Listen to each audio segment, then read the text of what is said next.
Good evening, you're now with me, Lorenzo Isaac, for TVS Nightline. We begin with this story. Sarawak Premier Datuk Patinggi Tan Sri Abang Johari Tun Openg is hinting that the state civil servants could receive a 2-month salary incentive this year, saying the state's revenue performance for the first 6 months was quite promising. He says the revenue figures will be disclosed during the state budget, but for now, it's still too early to make any formal announcement. Belum ada bajet Bajet belum ada. Awal dah ada. Diserikir saya tu ada. InsyaAllah 2 bulan. Kerana saya berani ada tanda-tandanya. Pendapatan kita tahu tu insyaAllah. Bolehlah. According to him, higher state revenue will also allow the Sarawak government to provide various incentives to civil servants in recognition of their contribution and commitment to public service. Therefore, the potential bonus payout also signals an increase in Sarawak's revenue this year. In his opening speech at the Sarike Sarawak Kusayang program, Abang Johari reiterated that Sarawak's revenue had doubled from about 7 billion ringgit when he took over from the late Bahin Sri Adenan Satem to 14 billion ringgit in 2025. He attributes the increase to the state government's prudent financial management, saying the stronger revenue position had enabled Sarawak to fund development and provide various assistance to the people. Tanjung Manis Airport will be expanded to boost capacity and meet the expected rise in foreign tourist arrivals. The Premier says the expansion will help attract more tourists from East Asia, particularly South Korea and Japan, who are looking to play golf in Sarawak during the winter months. Orang Jepun, orang Korea suka main golf. Jadi kita pulahlah padang golf di bahagian Serike. Dan orang Korea akan makan nanas kita. Akan makan roti kahwin dengan kaya. Jadi dengan kaya ya, mudahan juga orang sikit jadi kaya. Kena dapat menerima uang yen dari Jepun dan juga uang won dari Korea. Kena sidak tu musim sejuk-sejuk sidanya. Sampai 4 bulan sejuk. Jadinya terpaksa melawat tempat lain yang panas. Kita tu sejuk nak juga, panas juga sederhana. Jadinya boleh main golf. Alongside tourism benefits, the airport expansion will enhance air connectivity throughout Sarawak's coastal belt. The upgraded runway will allow Tanjung Manis Airport to handle larger ETR aircraft operated by state-owned airline Air Borneo. Meanwhile, Serike has strong potential to become a modern agriculture hub, with land still available for development. Abang Johari says the area could focus on SG1 pineapples, which can be harvested in 8 to 9 months, as well as small-scale rice farming using new technology. He also sees potential for bamboo plantation along the Serike Tanjung Manis Link Road. Satu lagi, kalau Serike ini kita telah hubungkan dengan Tanjung Manis, dan saya akan meminta ekspedisi untuk menapasti kawasan untuk kita menanam buluh. Kerana buluh ini dia tumbuh sendiri, dan kita rasa bahawa buluh ini dia punya ada kanopi buluh yang boleh kita tanam di kawasan jalan raya, termasuk di bandar. Transboundary haze is expected to affect 19 areas in Sarawak over the coming days, with unhealthy PM 2.5 levels forecast in Miri and Serian today, followed by Betong tomorrow. Sarawak Disaster Management Committee Chairman Dato' Amar Douglas Ugambas says the haze was linked to smoke from hotspots in neighbouring regions carried into the state by prevailing winds. According to the State Department of Environment, DOE, 5 areas had already recorded unhealthy API readings as of 8 a.m. today, namely Serian at 171, Kuching at 154, Samarahan at 154, Sri Aman at 139 and Bintulu at 124. The DOE said the deterioration was due to haze coming in from various directions with moderate to thick smoke plumes observed in West Kalimantan, moving northwards into western Sarawak, while moderate to dense smoke plumes were also detected over other parts of Kalimantan and central Sarawak. The public has been advised to monitor API readings, limit outdoor activities, keep doors and windows closed during heavy haze and wear suitable masks when outdoors. At the same time, UGA reminded the public that open burning is an offence under the Sarawak Natural Resources and Environment Ordinance, with offenders liable to a fine of up to 100,000 ringgit, imprisonment for up to 5 years or both. Family, friends and fellow police officers gathered at the Bukit Lima mortuary in Sibu today to pay their last respects to late Corporal Chew Tek Siong. The 40-year-old officer was killed in Sabah on Thursday after being electrocuted alongside 2 colleagues, leaving behind a widow and 5 young daughters.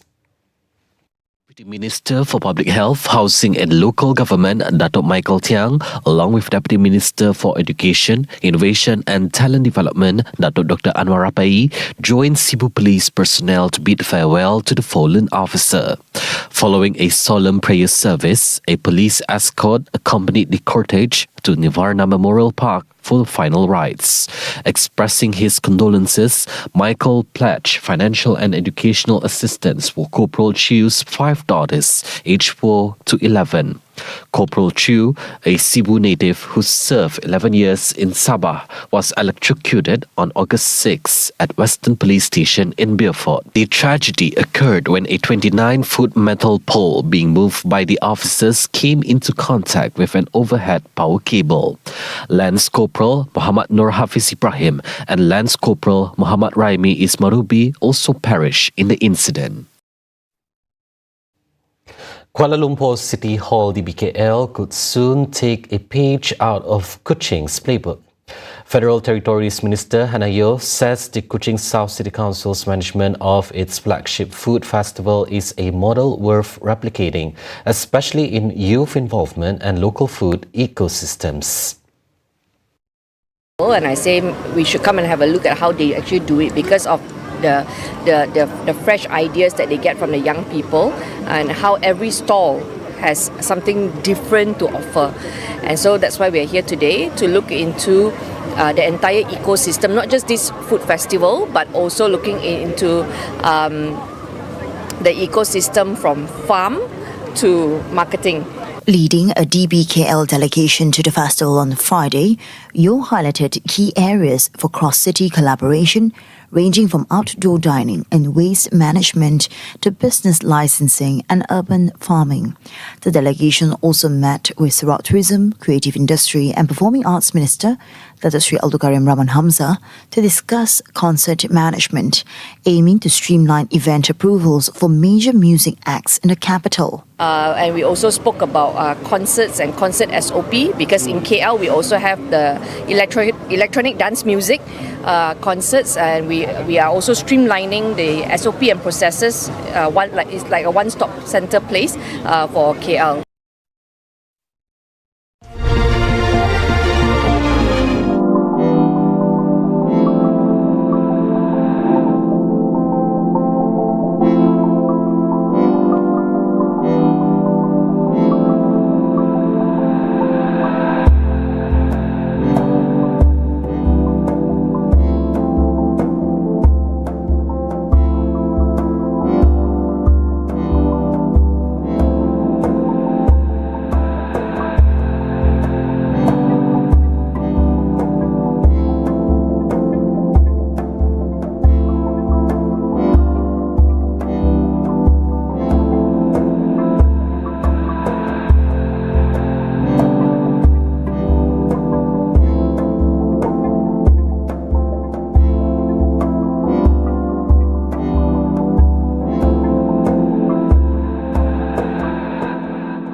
Welcome back.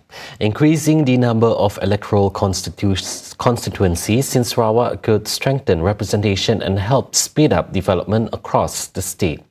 Women, Family and Community Development Minister Datuk Sri Nancy Shukri says she and Works Minister Datuk Sri Alexander Nandalingi raised the matter at a cabinet meeting about 2 weeks ago. According to her, the matter was raised to ensure Sarawak's rights and interests continue to receive due attention. Mesyuarat kabinet yang 2 minggu lepas, saya bersama Dato' Alex, kami menyuarakan kerana kita tahu ini adalah satu proses yang telah dijalankan oleh pihak SPR dan Sarawak juga telah meluluskannya di Dewan Undangan Negeri. Jadi oleh kerana tidak ada lanjutan yang kita nak lihat dari segi meluluskannya di peringkat persekutuan, maka Dato' Alex bersama saya kami suarakanlah dalam kabinet supayanya dapat kita bawa dalam parlimen supaya dapat dibentangkan. Nancy adds that more electoral seats will also mean more representatives to drive development, particularly given Sarawak's vast land area. Kerana bayangkan Sarawak merupakan satu kawasan begitu besar sekali, hampir sebesar semenanjung Malaysia. Maka kalau dengan apa yang kita ada sekarang tidak begitu mudah untuk kita membangunkan negeri kita. She had earlier said the Sarawak government was not being unreasonable in seeking 17 additional state assembly seats. Thus, the new seats should be distributed fairly to reflect Sarawak's diverse communities, including Malays, Ibans, Bidayus, Chinese and Orang Ulu. According to her, the move would allow elected representatives to serve the people more effectively. The recent Negeri Sembilan election may have been fought hundreds of kilometres away, but its consequences could be felt strongly in Sarawak. Professor of Asian Studies at the University of Tasmania, Professor James says the BNPN surge in Peninsular Malaysia could ultimately affect the bargaining power of Sabah and Sarawak in the next federal government. At present, East Malaysian parties remain important to the stability of the federal government. But if BN and PN succeed in combining their strength across Peninsular Malaysia, they could require fewer seats from Sabah and Sarawak to form a parliamentary majority. The leverage Sabah and Sarawak has over the federal government is now much lesser. So, based on my own calculation, if they were to hold a general election, say by the end of this year, right, it is very likely that this combo of Barisan and Perikatan, which is basically UMNO and PAS, they will win very close to 100 seats on the peninsula side. This means that they only need another party with 20-odd seats in order to form quite a stable federal government. For Sarawak's ruling Gabungan Party Sarawak, or GPS, however, he said the Negeri Sembilan result itself should not trigger panic. Instead, the focus should be on the coming Sarawak election and on maintaining the coalition's strong position in the state.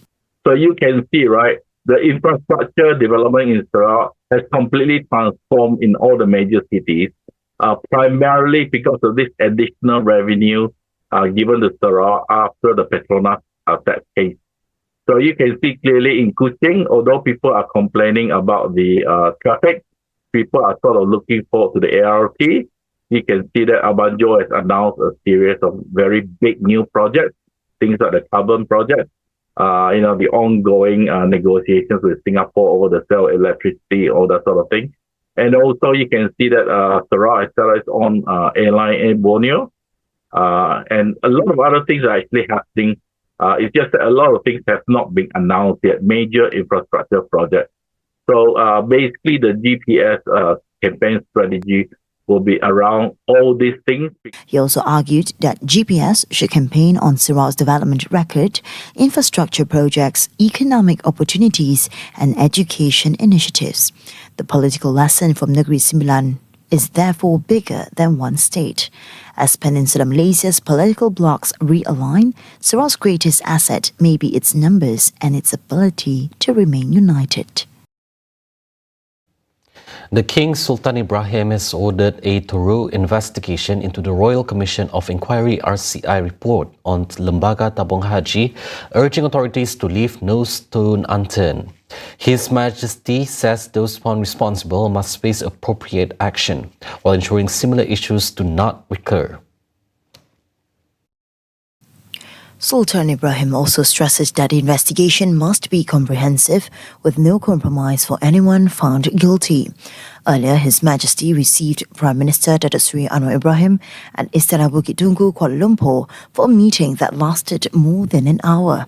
The King was briefed on the RCI report on Tabung Haji, as well as current issues involving the Federal Land Consolidation and Rehabilitation Authority, FELDA.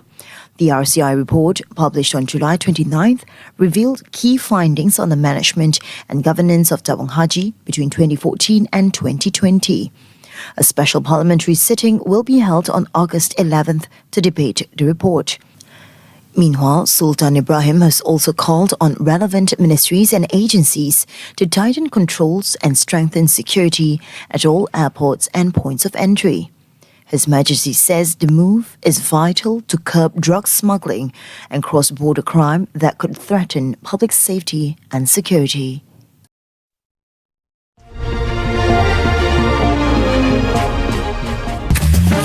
I'm Kevin.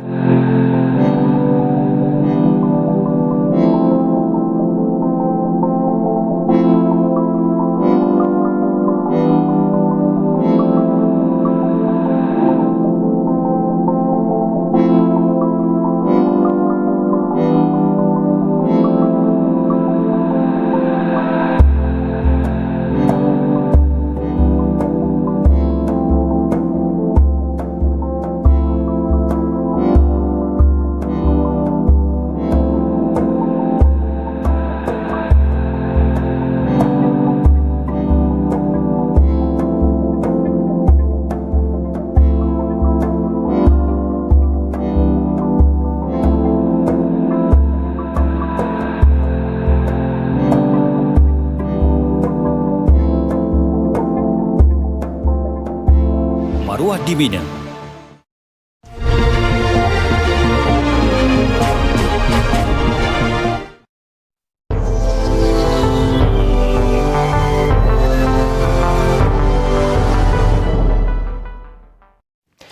Over 73,000 Palestinians have been killed in Gaza since October 2023, with health officials reporting over 1,200 deaths since last year's ceasefire. The continued casualties comes as Israeli forces extend military raids across the occupied West Bank, while Saudi Arabia, Turkey and Pakistan signed a historic mutual defense pact in Mecca. Cheryl Shaminato has the report. Thank you, Lorenzo. Gaza's health ministry reports at least 73,380 Palestinians have been killed and over 174,000 injured since the genocide began on October 7, 2023. Since the ceasefire was announced last October, near-daily attacks have killed an additional 1,257 people and injured over 4,100. In the past 48 hours alone, hospitals received 2 dead and 6 injured following fresh strikes. In the occupied West Bank, Israeli forces conducted raids in Kapadia, south of Jenin. In Sinjar, bulldozers continued leveling Palestinian land to expand an illegal settlement outpost established months ago. Local reports indicate the outpost has become a base for settler attacks on nearby residents, crops and livestock. Meanwhile, mounting economic frustration, military checkpoints and settler attacks are driving an accelerated emigration of Christian Palestinians from Bethlehem and Ramallah. Community leaders warn that Christians now make up just over 1% of the West Bank population, down from 6% in 1967. عدد الهجمات على المكون المسيحي بازدياد، وهذه مش أنا بحكيها، في مؤسسات إسرائيلية هي بتتابع هاي الانتهاكات وعم بتقول إنه يعني بتصور صار في عنا 120 انتهاك من أول السنة، يعني الانتهاكات في تصاعد وبنشوف السبب من 7 أكتوبر ولغاية اليوم أكثر من 15 عائلة هاجرت من البلدة، وعشرات الشباب الأفراد اللي تركوا عائلاتهم ووالديهم في هاي البلد وخرجوا إلى الخارج، إلى أمريكا، إلى غواتيمالا، إلى إسبانيا، إلى كل أنحاء العالم. السبب الرئيسي في هذا الموضوع هو المعاناة اليومية من جراء عدم وجود الأمان في هذا البلد، هجمات المستوطنين المتتالية، عدم وجود أشغال، الحالة الاقتصادية الصعبة، عدم وجود معاشات شهرية. Researchers estimate more than 200 Christian families have left the West Bank since the conflict began, raising concerns over the long-term survival of the community. Separately, Saudi Arabia, Turkey and Pakistan have signed the Mecca Joint Defense Agreement to strengthen collective security in the region. Under the agreement, an attack on any member state will be considered an attack on all three nations. Analysts stress that the pact is designed to build sustainable deterrence and does not target any specific country or existing alliance. إذا أخذت الدول الثلاث ستجد أن التكامل السياسي من خلال التحالف سوف يساعد بإيجاد أو تحقيق الأهداف اللي هو الأمن والاستقرار من خلال تنوع العلاقات. تركيا حلف الناتو، باكستان علاقاتها قوية بإيران، المملكة أيضا علاقاتها مع إيران في الفترة الأخيرة جيدة، ودورها أيضا في التهدئة واضح جدا. فأنا أعتقد أن وجود هذه الثلاث دول الوازنة سوف يكون عامل استقرار. From rising casualties and demographic shifts in Palestinian territories to new defense alliances in Mecca, the regional security landscape continues to restructure rapidly. More updates on tvsarawak.my and TVS Inspire. Back to you, Lorenzo.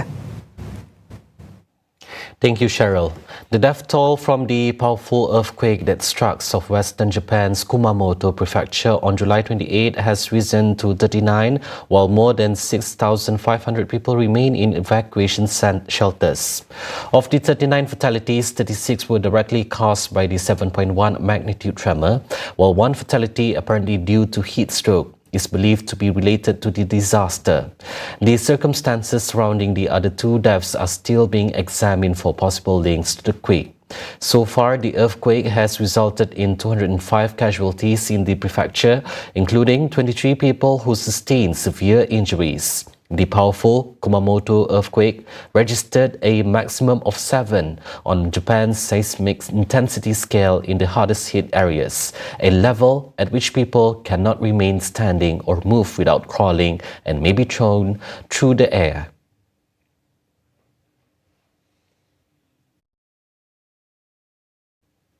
The U.S. economy unexpectedly lost 23,000 jobs in July, breaking months of steady growth and missing economy's forecast of an 83,000 gain. While the unemployment rate edged down to 4.1%, experts attribute the dip to shrinking labor supply, driven by an aging population, lower net migration, and labor force participation dropping to its lowest point since the pandemic height. Sector by sector, local government education drove the bulk of the drop, shedding thousands of summer payrolls. Retail lost 19,000 jobs, while financial activities continued a multi-month decline. Healthcare provided a minor cushion, adding 22,000 positions, though at a slower pace than its annual average.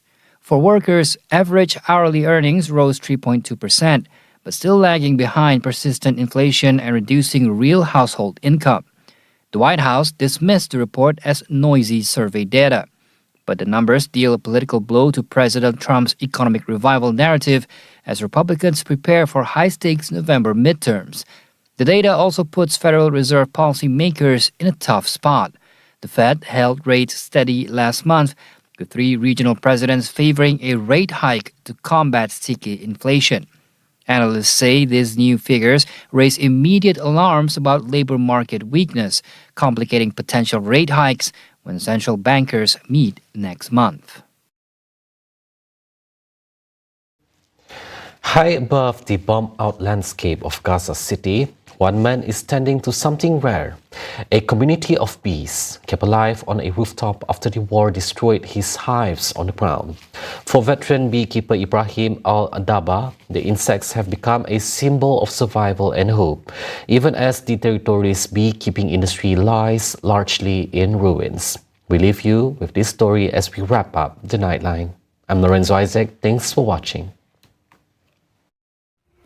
On a rooftop in Gaza City's Tel Al-Hawa neighborhood, Al-Daba and his sons, dressed in protective netted hats and armed with metal bee smokers, carefully inspect neat rows of hives.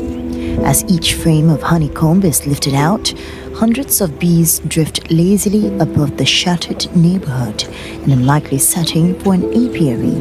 But one Al-Daba says he had little choice but to choose. Al-Daba, who heads the Beekeepers Cooperative in the Gaza Strip, says the war that erupted in October 2023 wiped out most of the territory's beekeeping culture. We had more than 40,000 beehives and more than 450 beekeepers, and the situation was good, with more than 1,000 families making a living through the beekeeping sector. The war came and destroyed the beekeeping sector by more than 95% because most beekeepers were near the border areas, as bees need agricultural areas, which are border areas. Al-Daba himself lost some 400 hives that he once kept on agricultural land east of Gaza City. With no way back to that land, he moved his remaining 35 or so hives onto the roof of a residential building, a setup he admits is far from ideal. Bees are supposed to be in a safe, suitable agricultural area, but today the bees are suffering just as we are. We are unable to move the bees to agricultural areas because it's destroyed and are now within the yellow line, which we cannot approach or enter. He says his former land was destroyed and is now under Israeli military control, leaving him unable to return. Therefore, just as we are displaced in the streets, the bees are also displaced on the rooftops. Israel's genocide in Gaza has since October 2023 killed more than 73,000 people, according to the Gaza Health Ministry. The humanitarian situation remains dire, with hundreds of thousands still living in tents and Israel tightly controlling what goods enter the territory. Al-Daba says that includes basic beekeeping supplies. We lack essential supplies because importing beekeeping equipment from the other side is not permitted. We have approached the Red Cross, the FAO, the Ministry of Agriculture, ministries in Ramallah and Gaza, and external organizations, but no one helped us. Still, watching his bees adapt to the new rooftop home has given Al-Daba something he says he needed. The bees now come and go and feel settled, so we hope that hope, goodness, and living in peace and security will come like in other countries.